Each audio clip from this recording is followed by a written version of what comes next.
مساء الخير يا جماعة.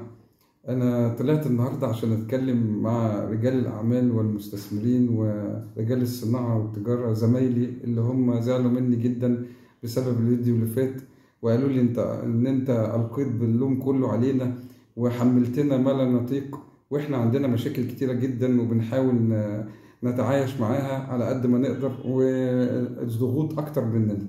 بس تخيلوا بقى الصدمة الكبرى اللي ذهلتني، ان انا لما جيت اراجع م- خلفيه السيد وزير التجاره والصناعه المهندس احمد سمير، لقيت ان هو، انا كنت فاكر في الحقيقه ان هو رجل من رجال الحكومه او رجال اللي تدرج حكوميا في مناصب حكوميه الى ان وصل الى منصب وزير التجاره والصناعه. بس في الحقيقه لا، اكتشفت ان هو من خلفيه من مجتمع رجال الاعمال، وكان نائب رئيس جمعيه مستثمري 6 اكتوبر، وعارف كويس قوي ان التعامل مع رجال الاعمال في اطار حكومي مش هو بيخدم القضيه قوي، هو لازم يكون بينا ويناقش القضايا معانا ويحسسنا بوجوده ويوجد حلول، ويتكلم معانا في الامور الهامه الحساسه اللي بيواجهها كل القطاع، بالذات اليومين دول، لانها امور صعبه الحل علينا كلنا. وانا بكلمكم النهارده ما انا من وسط القطاع، وبتكلم انا بشتغل في التجاره وفي الصناعه برضه، وعندنا مشاكل كتيرة جدا محتاجين ان احنا نطرحها، ومحتاجين ان احنا نناقشها معاه، ومحتاجين ان هو يكون موجود يحط حلول ليها. زي اهمها مثلا المشاكل بتاعة الموردين وبتاعة علاقاتنا بالدول الخارجية وتأخراتنا في السداد والحاجات دي كلها. كان لازم هو يقدم حلول ويكلم نظرائه في الدول التانية، ويتكلم معاهم ان في مشكلة احنا بنمر بيها ومحتاجين بعض التسهيلات وبعض التأجيلات للمواطنين عندنا وللتجار لقطاع التجارة والصناعة عشان يقدر يمشي. كان سهل علينا المهمة بدل المواجهة المباشرة. ونمرة 2 طبعا التوكيلات الملاحية. التوكيلات الملاحية دي، طب احنا قلنا التدبير هيتم عن طريق البنوك، ونصحنا المستوردين ورجال الصناعة ان هم ياخدوا خط، ان هم يعتمدوا على الدولة والدولة هتحل المشكلة.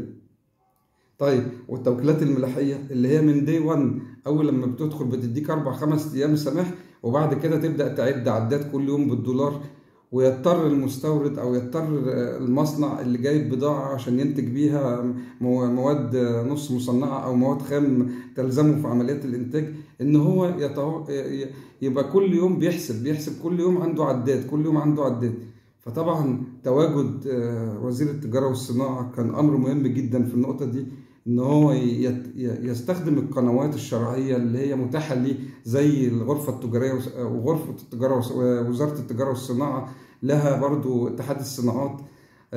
فالقنوات اللي بتتصل برجال الاعمال كتيره قوي، كان بدل ما احنا نرمي القنابل موجهه في وش الحكومه على طول، ان احنا جايبين بضايع مش مدروسه او مش عارفين ازاي الحكومه هتواجه الالتزامات بتاعتها، كان هيبقى أولى بيه إن هو يقعد ويشوف إيه المشاكل اليومية بتاعتنا، ونقدر نعمل تسهيلات إزاي، ونقدر نحل المشاكل دي إزاي، ونواجه شركات الشحن إزاي اللي بتعمل علينا غرامات متوحشة عشان تيجي تخرج كناتر تلاقي بال20 وال30 ألف دولار تمن، وتاني بتدفعوا غرامات بالدولار، ونقعد نلف عليه بقى هنا وهنا وهنا. طبعا الكلام ده يعني لو كنا عايزين نوفر واستكمالا اللي قلناه الحلقه الاولى، فاحنا لازم وزير التجاره والصناعه يوجد حلول فوريه للكلام ده، وارجوه ان هو ينشئ قنوات اتصال مباشره مع صغار ومتوسطي رجال الاعمال.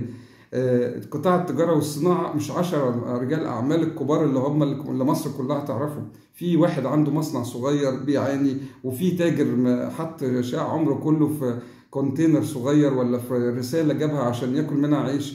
فلازم الدولة برضو تاخد بالها من الصغار رجال الأعمال ومن المتوسطي رجال الأعمال، ثم تدرس مشاكل كبار رجال الأعمال.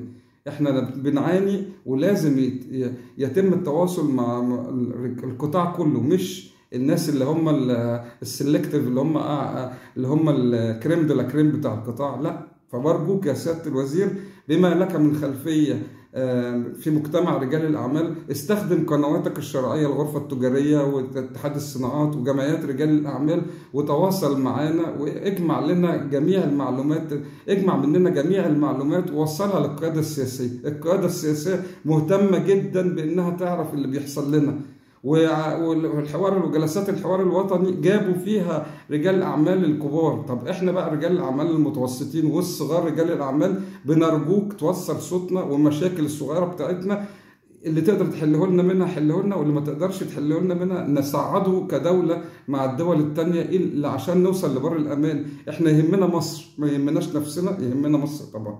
وانا طبعا بعتذر لرجال الاعمال لان انا جيت عليهم قوي المره اللي فاتت، بس برضو احنا من احد الادوات ولازم نكون جنب الدوله. بشكركم وارجو ان انا ما كنتش طولت عليكم، واتمنى ان السيد الوزير ما يزعلش مني. هي دي بس كده يعني ملحوظه حبيت اقولها بما له من حب في قلبنا يعني. شكرا.